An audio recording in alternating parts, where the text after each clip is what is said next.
કે પછી નો કઈ ફાયદો નહીં આવી ગયું. નમસ્કાર, હું છું લાલજી વણેચા, સમાજ સેવક, ગામ ફરિયાદકાર, એક જાગૃત પિતા, એક જાગૃત નાગરિક, એઝ અ પ્રેસ રિપોર્ટર. મિત્રો, આપણે આવી ગયા છીએ ભાવનગર જિલ્લાના ભાવનગર તાલુકાના ફરિયાદકા ગામે શ્રી ફરિયાદકા પ્રાથમિક શાળાની અંદર. આપ જોઈ શકો છો, હું અત્યારે ફરિયાદકા પ્રાથમિક શાળામાં ઊભો છું.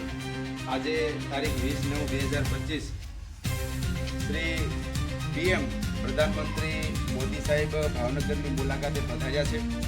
તો ત્યાં પબ્લિક અને લોકોનું પ્રદર્શન કરવા માટે કેન પ્રકારે બને તેટલા પ્રયાસો કરી શિક્ષકો હોય, પ્રાથમિક શાળાના શિક્ષકો હોય, કોઈ સરકારી તંત્ર હોય, વહીવટી શાખાઓ હોય, તેમાંથી સરકારી અધિકારીઓને જેમ સુંડલામાં કોઈ શાકભાજી ભરે તેમ ભરી અને આજ જવાહર મેદાન એટલે કે ગધેડિયા મેદાન ભાવનગર સ્થિત બધાને ઠાલવવામાં આવ્યા છે.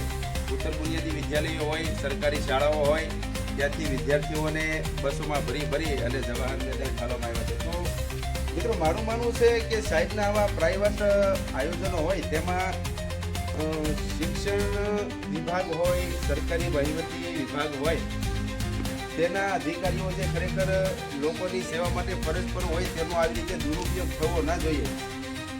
મારું માનવું એવું છે કે આ દુરુપયોગ થાય, ખાસ કરીને શિક્ષકોને પોતાના ફરજ ઉપરથી સાહેબના પર્સનલ કામ માટે ઉપયોગ કરવામાં આવે તો કોઈને કોઈ પ્રકારે વિદ્યાર્થીઓને આમાં ખોટ જતા હોય છે, નુકસાન થતું હોય છે.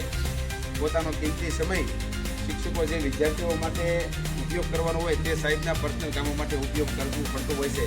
આપ જોઈ શકો છો, ફરિયાદકા પ્રાથમિક શાળાના કાર્યાલય ઓફિસમાં વડા શિક્ષક પણ ઉપસ્થિત નથી, ફક્ત 2 મહિલા શિક્ષિકાઓ ઉપસ્થિત છે. આપણે તેમના ઉપર કોઈ વિડીયો નહીં ઉપયોગ કરીએ, પરંતુ ખરી વાત એ છે કે આપ જોઈ શકો છો અત્યારે રજા દિવસે બાળકો ઘેર જતા રહ્યા છે, પરંતુ આખી પ્રાથમિક શાળાની અંદર લગભગ 10 થી 12 શિક્ષકો હોય, એમાં ફક્ત ને ફક્ત 2 શિક્ષિકાઓ અહીંયા ઉપસ્થિત છે. બાકી મોસ્ટ ઓફ 80 થી 85% શિક્ષકોનો ઉપયોગ સાહેબના સંમેલનમાં કરવામાં આવ્યો છે. તો કેટલી હદે યોગ્ય કહેવાય એ હવે જાણવા જોગ રહ્યું.